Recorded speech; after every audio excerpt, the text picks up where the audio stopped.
Muy buenas tardes a todos, soy Alexia Almada y les doy la más cordial bienvenida a una nueva sesión de este ciclo de webinars abordando las problemáticas sudcalifornianas desde la UAPS.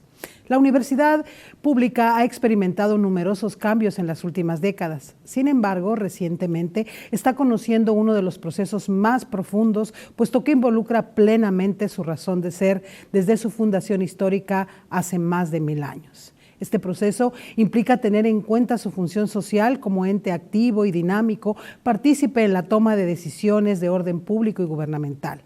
Sus estrechos y diversos vínculos con distintos actores de la sociedad, como son las ONGs, el sector empresarial y productivo, las comunidades rurales y sociedades ejidales y rancheras, el gobierno municipal, estatal y federal, así como particulares de la sociedad civil.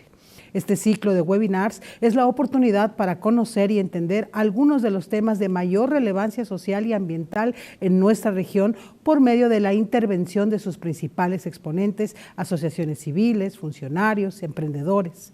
Asimismo, se busca identificar la manera como la UAPS busca tener incidencia en estos temas a través de actividades de participación social, investigación y docencia.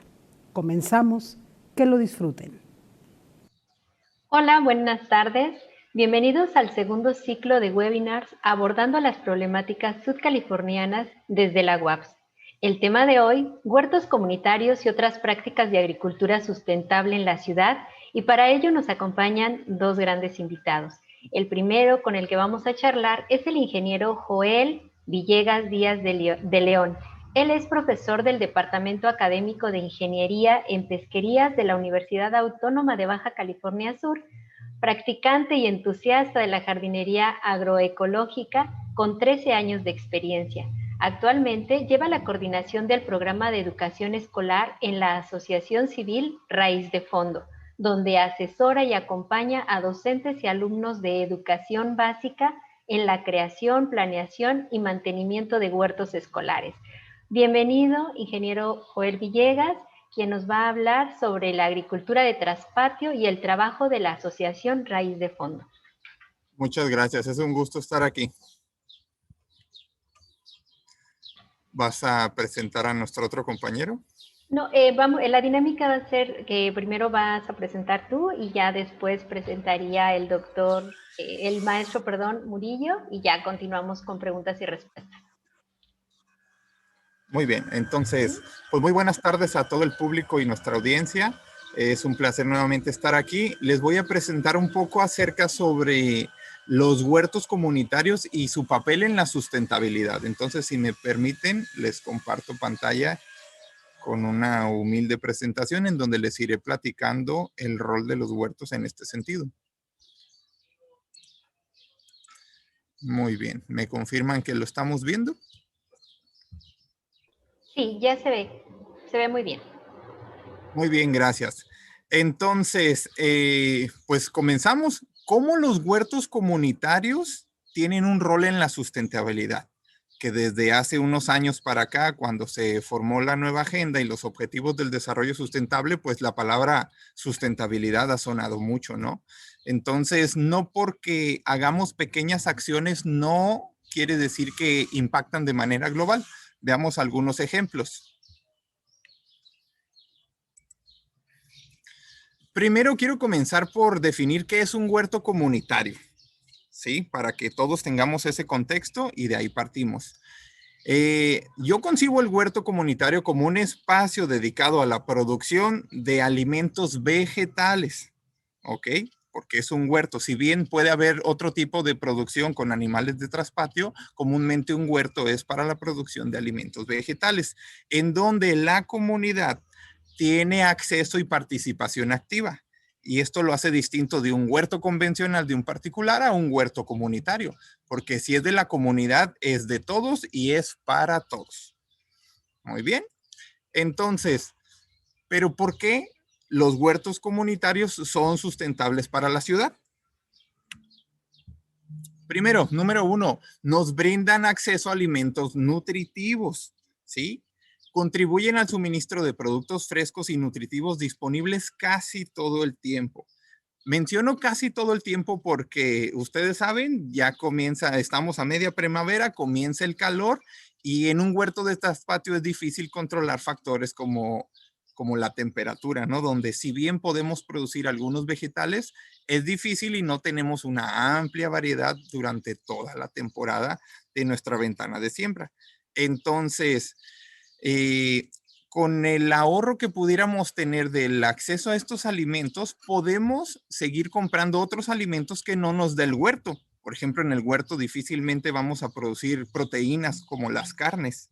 Pero bien, si tenemos menos gasto por productos vegetales, pues podemos usar ese dinero para proteínas animales, por ejemplo. Entonces, de una u otra manera nos brindan acceso a alimentos nutritivos.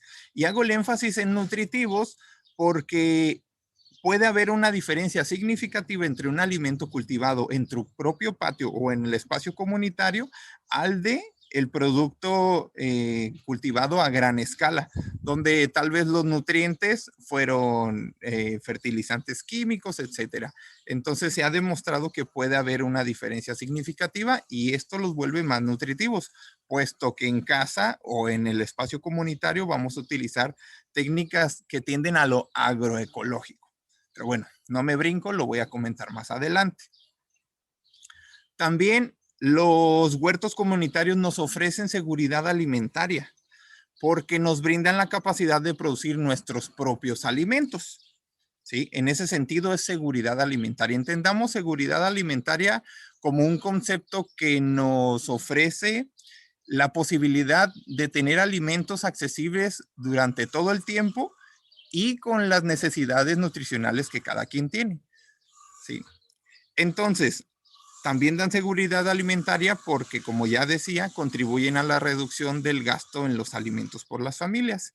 Esto también de una u otra manera impacta, ¿no? Porque si no es necesario gastar en algún tipo de alimento vegetal, puedo usar estos recursos para otras cosas.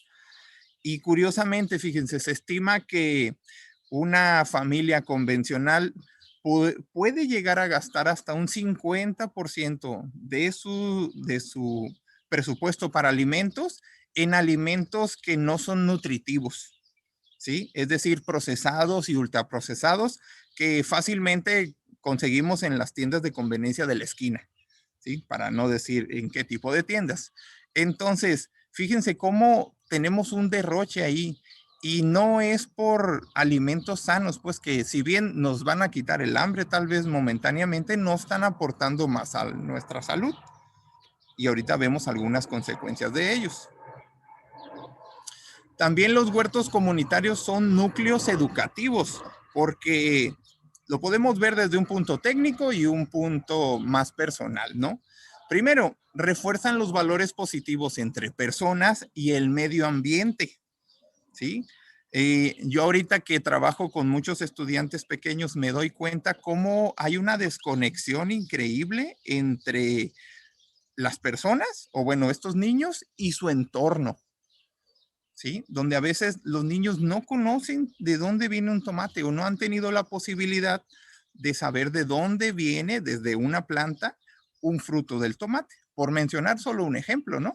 Saben que viene de una planta y demás, pero nunca han podido sacar una zanahoria del suelo, por ejemplo, y así puedo dar otros. Entonces, en los huertos comunitarios también nos enseñan además de estos aspectos técnicos de todo lo que implica el huerto, nos enseña a ser autosuficientes porque nos da la capacidad de producir con nuestros conocimientos y capacidades algunos alimentos y en ese sentido somos más autosuficientes.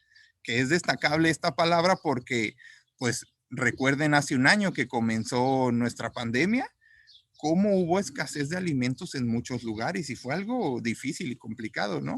Entonces, si muchas personas hubieran tenido la capacidad de ser autosuficientes, tal vez hubieran tenido menos complicaciones. Pero bueno, continuando con lo educativo, pues, como decía, reforzamos valores entre personas y entre el medio ambiente. De esta manera también es un núcleo educativo.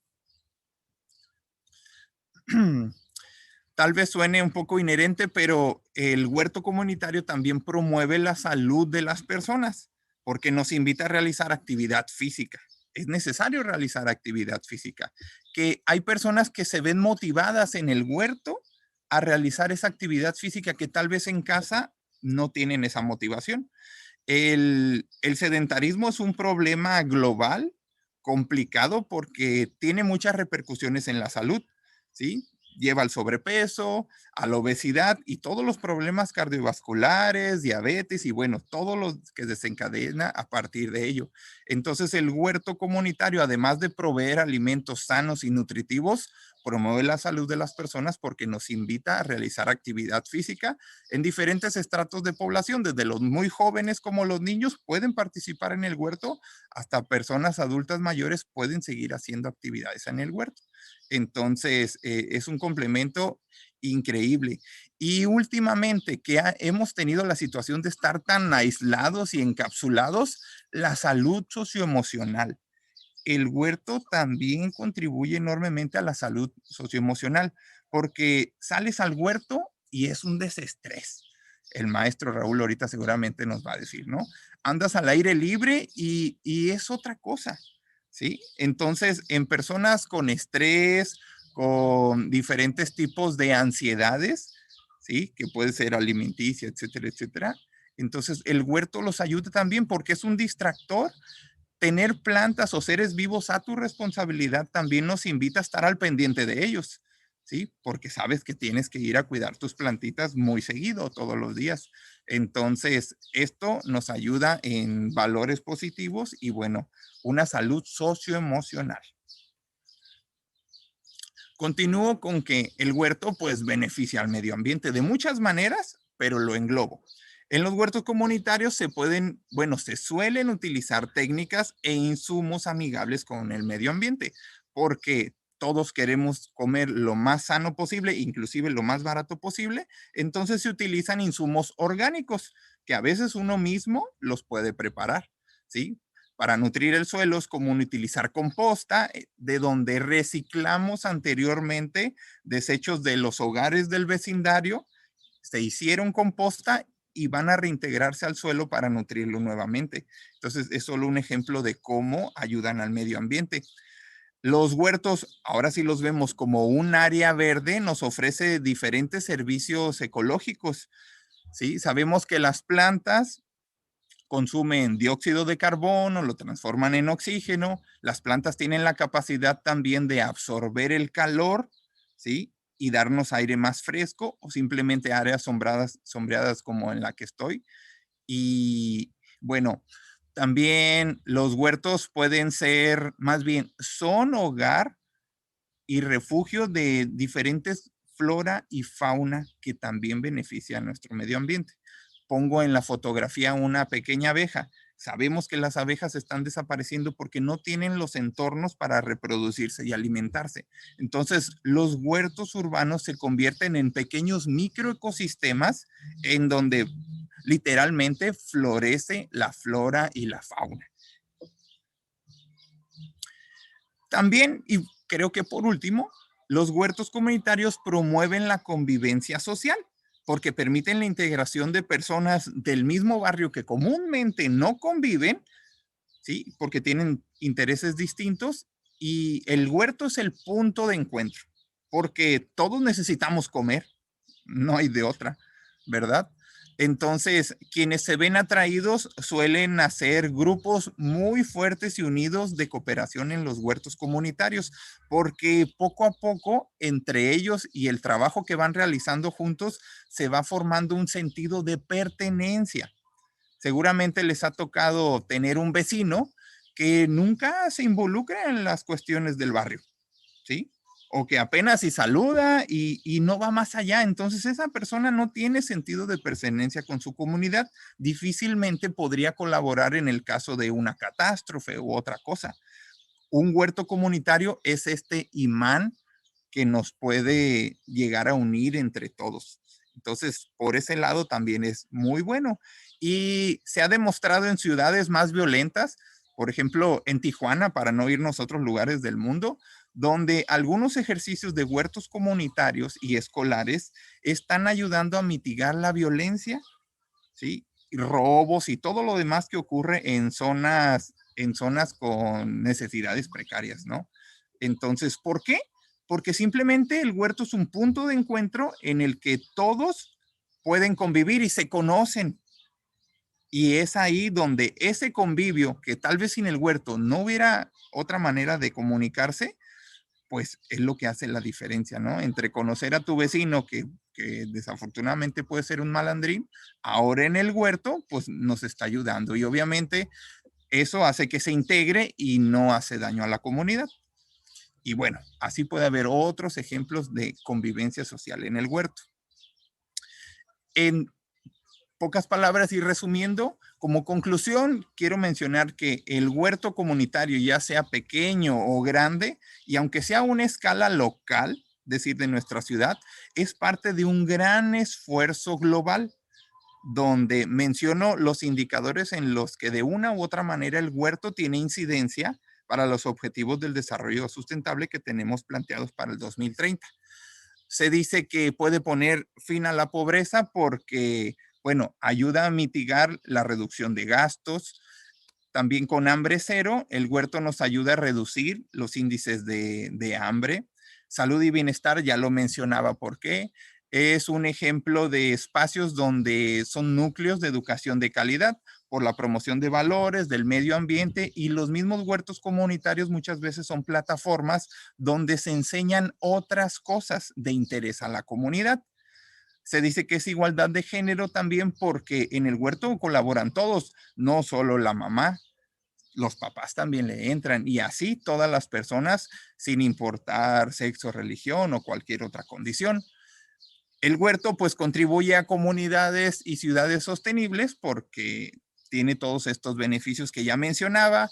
Es parte de la producción y consumo responsable porque somos autosuficientes y generamos parte de nuestros mismos alimentos, donde no se desperdicia casi nada. Y lo que pudiera desperdiciarse se recicla a manera de compostaje para reintegrar al suelo. Entonces hay un ganar-ganar. Estas son acciones para el clima y bueno, ya que no utilizamos pesticidas o agroquímicos nocivos, apoya la vida submarina porque los escurrimientos de agua no llegan al mar. Y bueno, da vida en los ecosistemas por ser microecosistemas que dan refugio y hogar a las diferentes especies de flora y fauna, tanto nativas como pues ya las importadas que tenemos.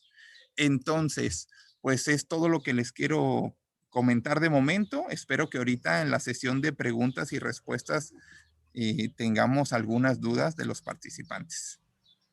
Muchísimas gracias, muy interesante. Yo tengo muy poquito en comparación de ustedes que ya me llevan pues muchos años de experiencia. Tengo un año trabajando en mi huerto de traspatio, y algo que mencionas es muy interesante, esta parte de el término comunidad, la educación que se promueve, la salud y estas acciones que incluso nos vinculan con la naturaleza, ¿no?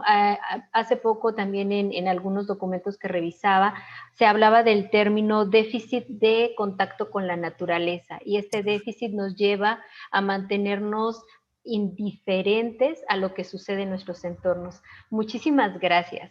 Bueno, voy a dar paso ahora a presentar al maestro en desarrollo Raúl Murillo Marcial. Él trabaja para la Universidad Autónoma de Baja California Sur desde 1983. Pertenece al área de conocimiento de ciencias agropecuarias, específicamente al Departamento Académico de Agronomía. Tiene estudios en licenciatura y maestría, es jefe del campo agrícola de la UAPS, profesor por asignatura desde el año 2000. Ha impartido las materias de Introducción a la Agronomía, a los agronegocios, prácticas agrícolas, administración agrícola, planeación agropecuaria, praderas artificiales y cultivos básicos y forrajeros. Es responsable del programa institucional Campus Verde de la UAPS, que nos va a hablar un poquito más adelante de esto, y es miembro activo de la Fundación Farmecal de Baja California Sur, que significa Fundación de Farmacognosia y Medicina Complementaria y Alternativa, impartiendo cursos de agricultura de traspatio o huertos familiares, asesor de productores agropecuarios de Baja California Sur, y ha participado en diferentes trabajos de investigación relacionados a la agricultura del desierto, al lado de reconocidos investigadores. Muchísimas gracias y bienvenido, maestro Raúl Murillo. Sí, buenas tardes a todos. Gracias por la invitación. y pues es un placer estar con ustedes. Bueno, aquí en la universidad lo que estamos haciendo en cuanto a los huertos familiares o agricultura de traspatio, tenemos ya mucho tiempo trabajando con ello. Específicamente en el programa de Campus Verde, pues lo estamos implementando este semestre. Campus Verde es un programa institucional que lo que tenemos que hacer aquí es concientizar a la comunidad universitaria para el cuidado del medio ambiente. ¿Cómo haríamos estas acciones que comenta el ingeniero Villegas en el aprovechamiento de los huertos familiares o de los huertos comunitarios? Bueno, pues como sabemos, los suelos a través de la explotación agropecuaria, agrícola o pecuaria, se van degradando. Y esos suelos, la degradación viene por el excesivo trabajo, por el exceso de fertilizantes químicos que estamos adheriendo al suelo para tener alimentos vegetales o animal y tener una mayor cantidad de productos. Entonces los suelos se van degradando. El agua que tenemos es de mala calidad, tenemos agua estamos en una isla prácticamente, tenemos dos presiones por el Golfo de California y el Océano Pacífico. Entonces cuando nuestra agricultura pues es una agricultura de riego, no es una agricultura de temporal, no, desgraciadamente la situación geográfica de Baja California Sur no es que tengamos una cantidad de lluvia copiosa, tenemos 174 milímetros anuales. Entonces la agricultura de riego pues es extraer el agua del subsuelo.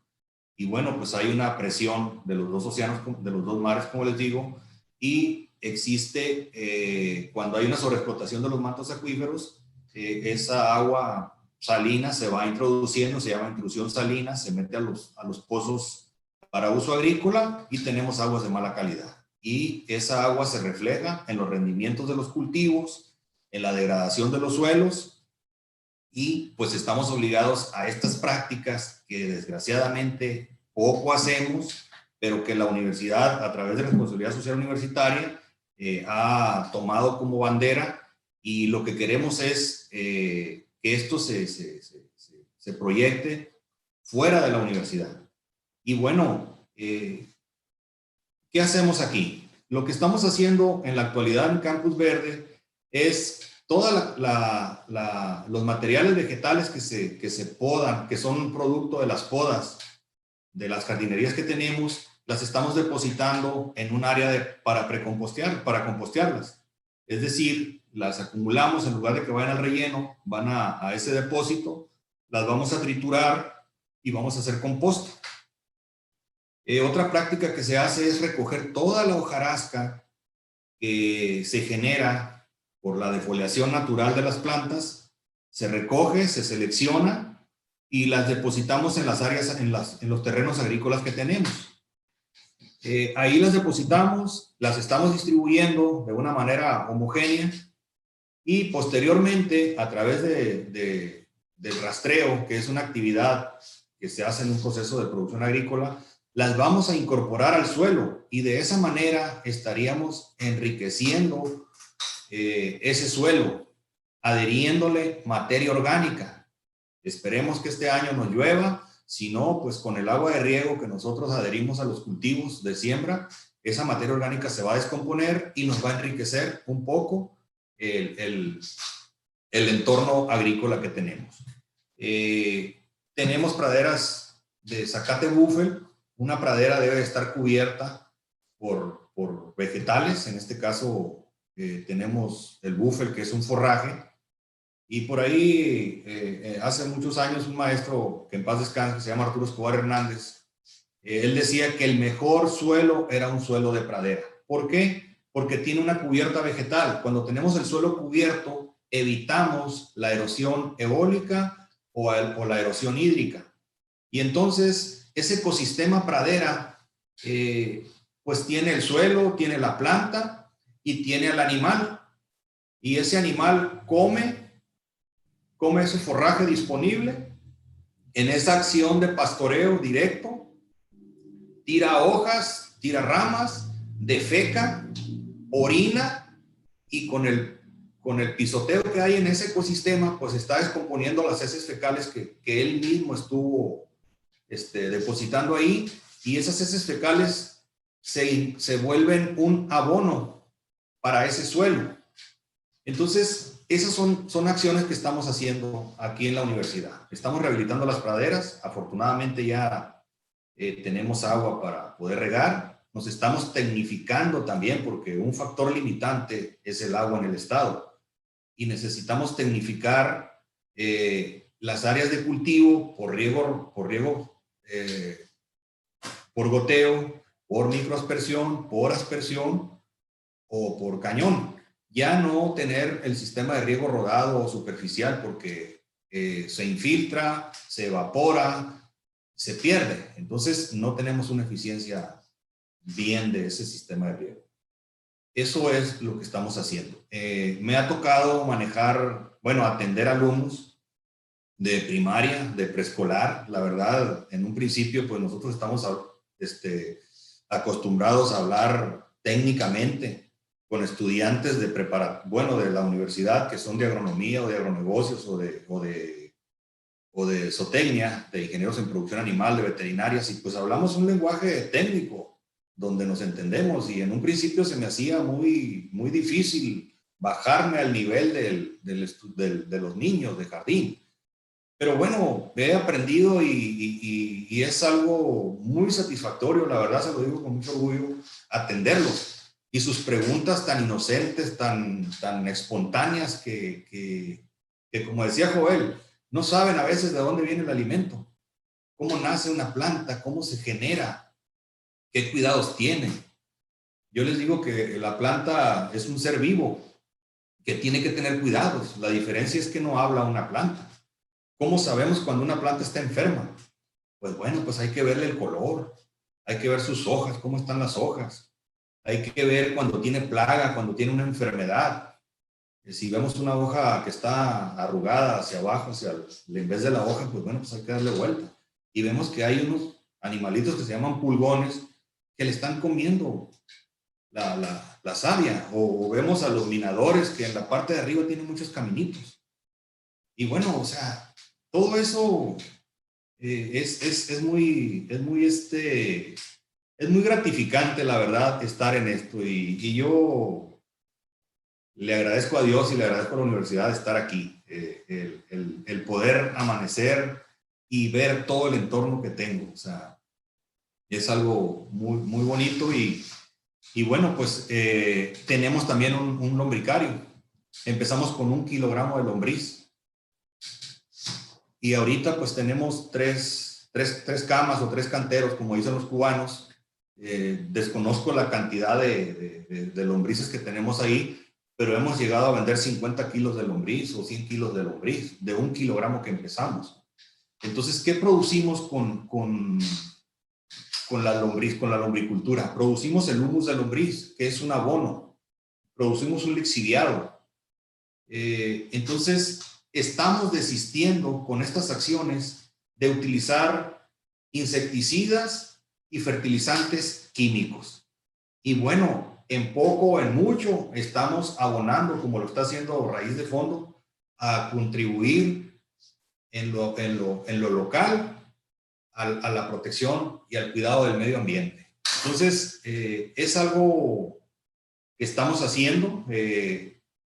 Establecimos un huerto familiar o un huerto de traspatio aquí en el campo. El personal de la Dirección de Planeación, pues desconozco yo cuántas personas en su vida habían sembrado alguna planta. Yo les digo que a lo mejor nada más el frijolito en la caja Petri con algodoncito es lo que habían sembrado en toda su vida.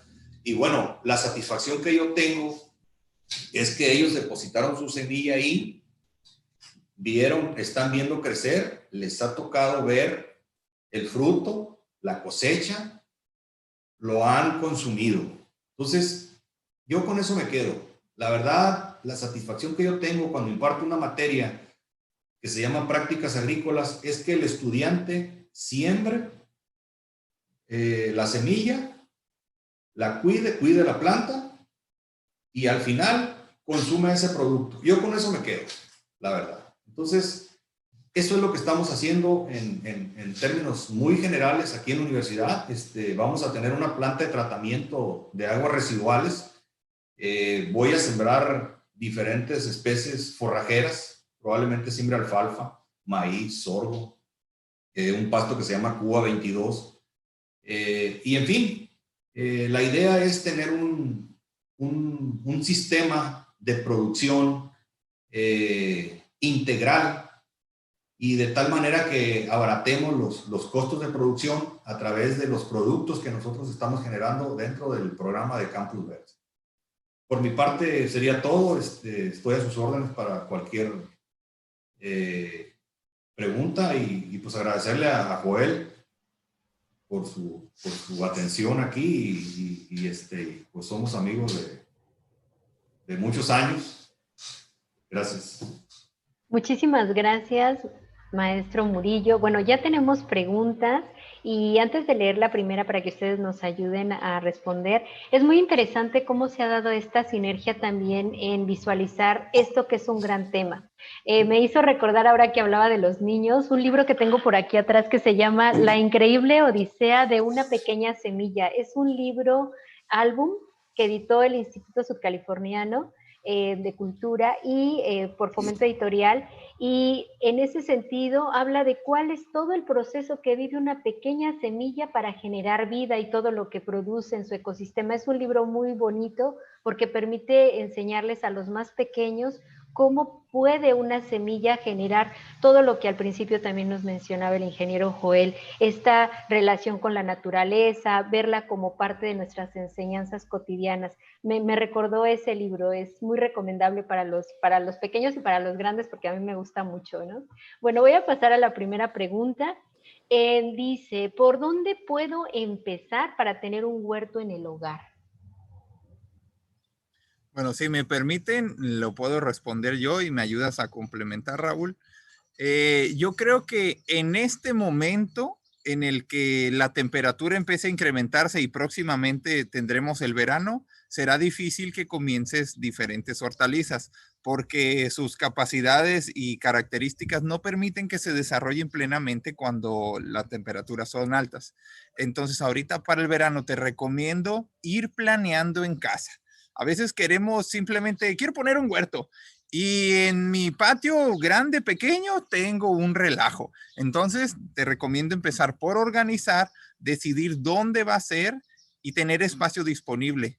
Si eres curioso, te aconsejo comenzar a buscar sobre abonos verdes. Abonos verdes son plantas que te pueden ayudar a nutrir el suelo y mejorarlo. Si nunca has hecho alguna actividad agrícola en tu patio, puede que el suelo esté compactado, inclusive un poco contaminado. Y por contaminado puede ser porque se tira el jabón de la lavadora o porque se estaciona el auto y derrama un poco de aceite, porque hay residuos de los animales como mascotas, etcétera. Ese suelo no quiere decir que no sirva, se puede rescatar, pero hay que irlo mejorando, ¿ok? Porque en casa queremos hacerlo de manera natural. Así que número uno, planear dónde va a estar tu huerto, ir despejando el área y si puedes, definir el área y ir sembrando un abono verde. Investiga un poquito. En el mercado de abastos fácilmente puedes encontrar frijol Yurimun, ¿ok? Entonces, investiga un poquito el frijol Yurimun, siembra y bueno, cualquier duda ahorita al final les voy a dejar mis datos de contacto donde podría compartir más información porque si no aquí se me va a ir media hora explicando, ¿ok? Entonces, despejar el área e ir planeando tu futuro huerto para comenzar a mediados de octubre. Muy bien, muchas gracias. ¿Hay alternativa, por ejemplo, igual sobre esta misma pregunta, para alguien que vive a lo mejor en un departamento pero tiene una azotea en donde podría hacer algo, no hay tierra? En ese sentido, ¿qué sería lo recomendable?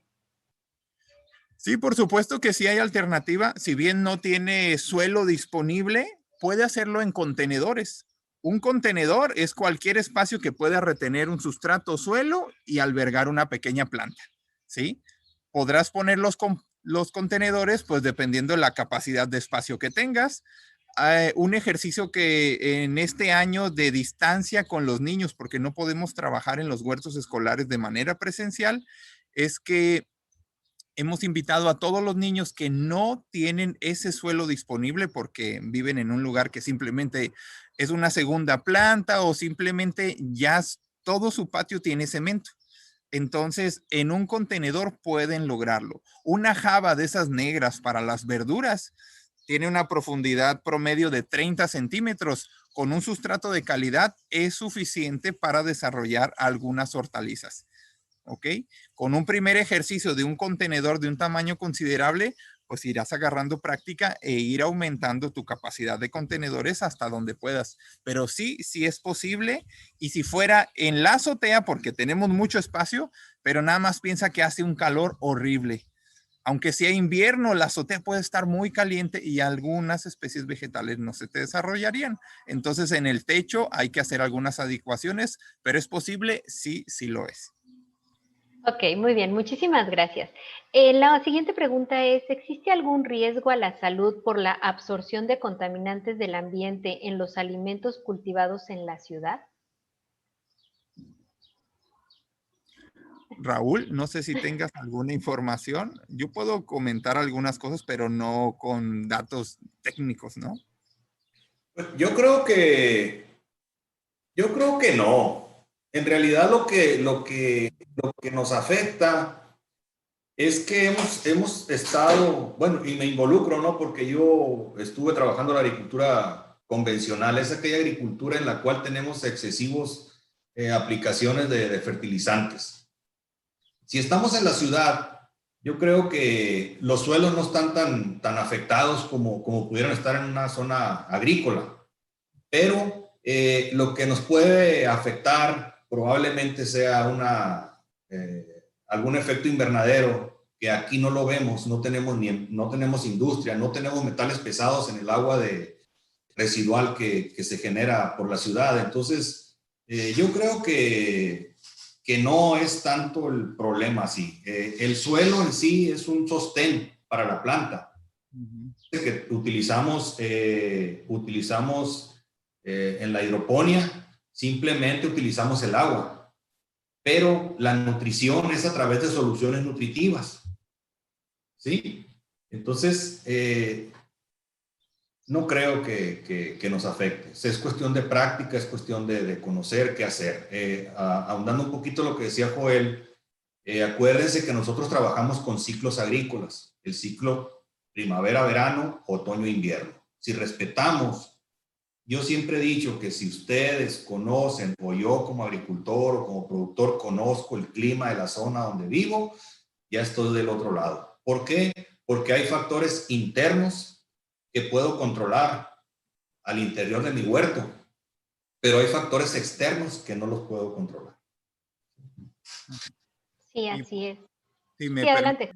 complementar, nada más por último, en la experiencia personal, tanto laboral como en casa, lo que he visto con suelos contaminados o agua contaminada, que podrían ser aguas grises por quererlas reciclar uno en casa, es que si simplemente, más bien, simplemente si está contaminado el suelo a un grado que sea incapaz de tolerar la planta no se desarrolla y no alcanzas a comer nada de ella. Entonces ya ese es un indicador que pues, no vas a comer, ¿no? Y qué interesante que menciona esto del agua, porque precisamente aquí hay otra pregunta y que tiene que ver con el riego, ¿no? La pregunta dice, ¿qué tan recomendable sería utilizar el agua tratada de una planta de tratamiento de aguas residuales para hacer composta y o riego para un huerto urbano? Supongo que es también en este sentido por los contaminantes. A lo que ahorita me ayudas a complementar, Raúl, a lo que tengo entendido, hay ciertos patógenos, muy pocos, que podrían transferirse a través del agua hasta la planta y de la planta al fruto final que comeríamos, porque no nos comemos toda la planta. Tengo entendido que el cólera puede llegar a ser uno. Es ya muy raro ver cólera. En una planta de tratamiento de aguas, pues no sé qué tipo de tratamiento sea, porque sean residuos de qué tipo de agua también. Entonces sería difícil responder esto. Y en el cultivo de forrajes, que ahorita Raúl nos podría mencionar más detalles, es que sí se suelen utilizar aguas grises tratadas porque no son directamente para consumo humano, sino que un intermediario como algún animal lo va a consumir. Entonces ahí ya se van depurando contaminantes. Pero como decía, en la práctica personal, cuando he tratado de utilizar aguas tratadas que no toleran las plantas, simplemente no las podemos desarrollar y pues desde ahí que no tengamos alimentos. Habría que ver específicamente qué plantas se quieren desarrollar para saber qué tan tolerantes son a los posibles residuos en esas aguas. Es todo un estudio de caso. Yo les Muy voy bien. a decir algo. En las hortalizas, definitiva no está permitido utilizar aguas residuales para producción, porque son plantas de rápido crecimiento y de consumo casi directo. En el caso de los forrajes sí se puede, está permitido, por norma está permitido. ¿Por qué? Porque nosotros como humanos no consumimos directamente el forraje.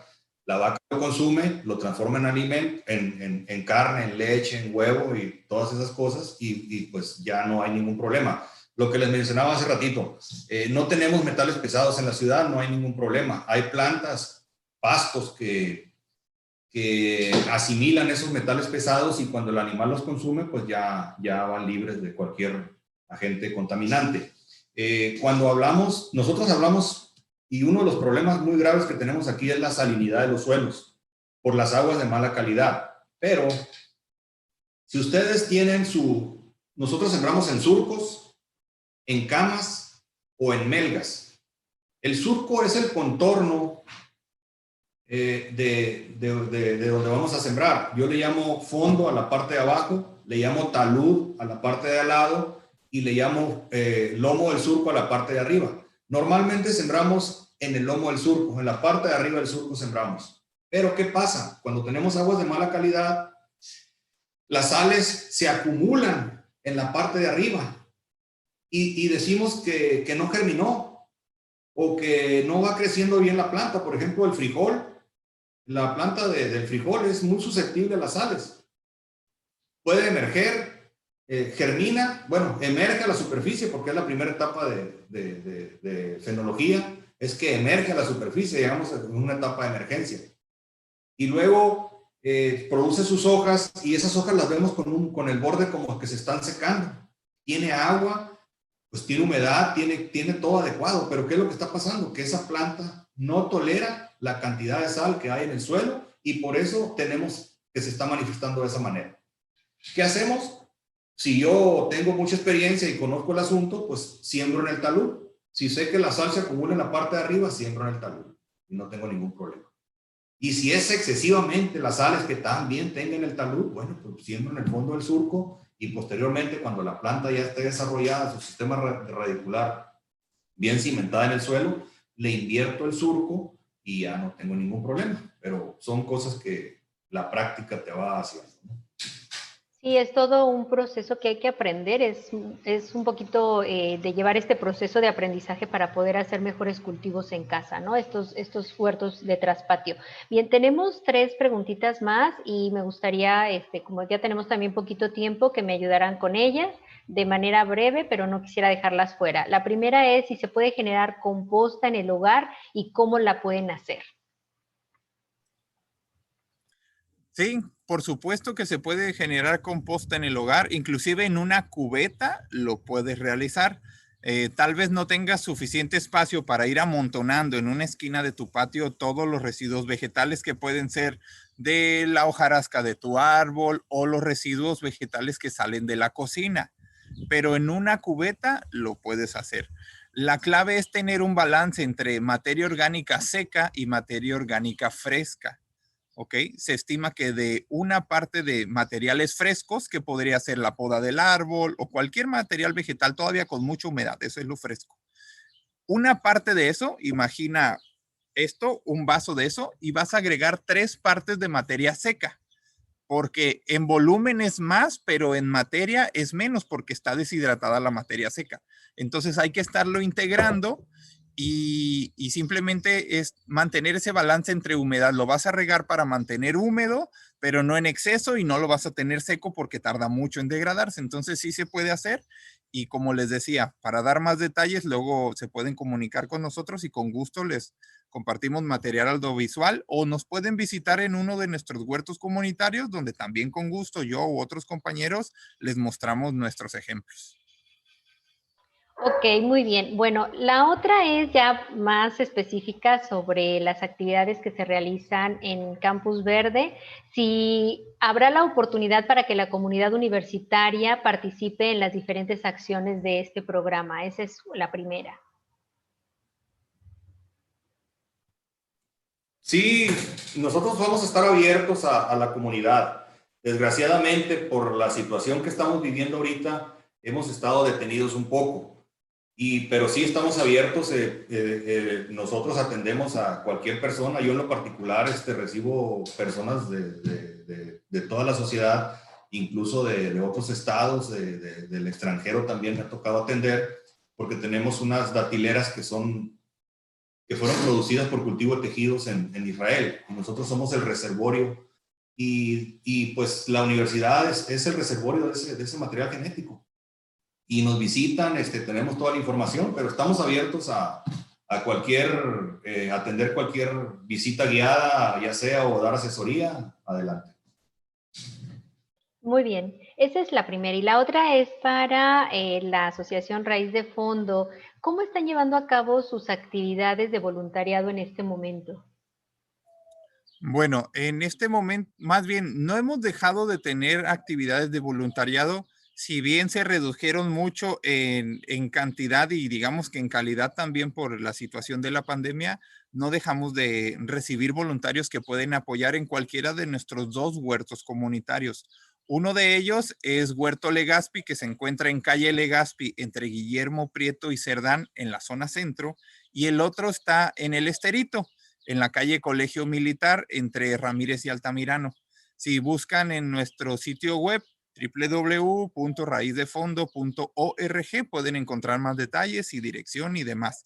También Facebook está muy actualizado. Si nos buscan como Raíz de Fondo AC en Facebook, pueden ver todas las convocatorias a nuestros cursos, talleres, y justo también invitaciones para hacer voluntariado cuando hay un evento convencional o todos los días. Entonces, si buscas más información, ahí está. ¿Y cómo puedes participar?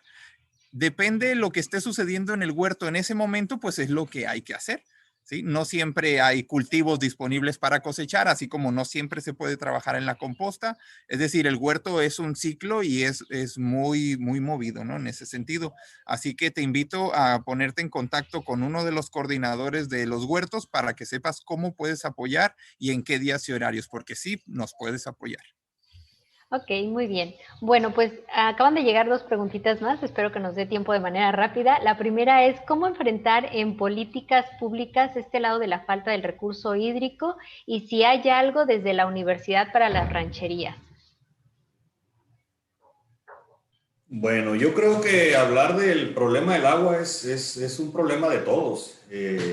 Desgraciadamente, en cuestión de los gobiernos, yo creo que no se han hecho las obras de captación de aguas broncas que se generan por la lluvia. Pues de por sí el agua las lluvias son erráticas y escasas. Y todavía, si le sumamos que no tenemos obras de captación y luego tenemos la pendiente muy pronunciada que va hacia el mar, y esas aguas broncas se llegan al arroyo y el arroyo tiene una pendiente muy pronunciada, pues entonces se pierde esa agua. En realidad, yo creo que lo que tenemos que hacer es todos hacer algo en lo particular. Hay que cosechar agua. La universidad, a través del programa de agua, tiene un programa que está implementando técnicas de cosechar el agua. Yo creo que en las comunidades igual. O sea, desgraciadamente ya nuestros productores no tienen que estar esperando que el gobierno le solucione todo. Yo creo que cada uno de nosotros como productores vemos nuestras deficiencias, las conocemos y tenemos que hacer obras de captación. Por pequeña o grande que sea el cauce del arroyo, pues podemos derivar, podemos aprovechar una meseta, podemos aprovechar una pendiente y que ese terreno que estemos destinando para un potrero, para establecer una pradera o algo, pues que sea la mejor. Los productores son los mejores que conocen la zona donde viven y pueden utilizar el aprovechamiento de esas aguas cuando llega una avenida de agua. Pues muy bien, pues bueno, estamos llegando prácticamente al final de lo que es este webinar de huertos comunitarios y otras prácticas de agricultura sustentable en la ciudad. A mí no me resta más que agradecerles a nuestros invitados, al ingeniero Joel Villegas Díaz de León y al maestro Raúl Murillo Marcial, por todo este conocimiento y compartir estas actividades que realmente son muy importantes en este momento, además de todo lo que nos aportan, ¿no? Incluso esta parte que hablaba el ingeniero Joel sobre la cuestión socioemocional en estos momentos tan fundamental. Pues les agradezco mucho a todos los que nos siguen, les pedimos que no se pierdan la transmisión, si se quedaron algunas preguntitas por ahí sin contestar, no se la pierdan porque ahí estarán dando respuesta a nuestros invitados. Los invitamos a que estén con nosotros en nuestra siguiente sesión de webinars dentro de unos días. Que estén muy bien, muchísimas gracias. Gracias, hasta pronto. Muchas gracias. Estamos ya en el cierre de este webinar. Agradecemos mucho haber estado con nosotros esta tarde. Le invitamos a seguir el resto de las transmisiones de este ciclo los miércoles 12 a través de la WAPS en Radio WAPS, en MixLR y en la página de Facebook Comunicación Radio WAPS. También pueden visitar las grabaciones de esta y todas las sesiones anteriores en la misma página de Facebook y en el canal de YouTube Radio WAPS. Agradecemos también al Departamento de Vinculación, al Departamento de Difusión Cultural y Extensión Universitaria, a Radio WAPS, la coordinación de la su aportación de responsabilidad social universitaria para la realización y difusión de este ciclo de webinars. Soy Alexia Almada. Hasta pronto.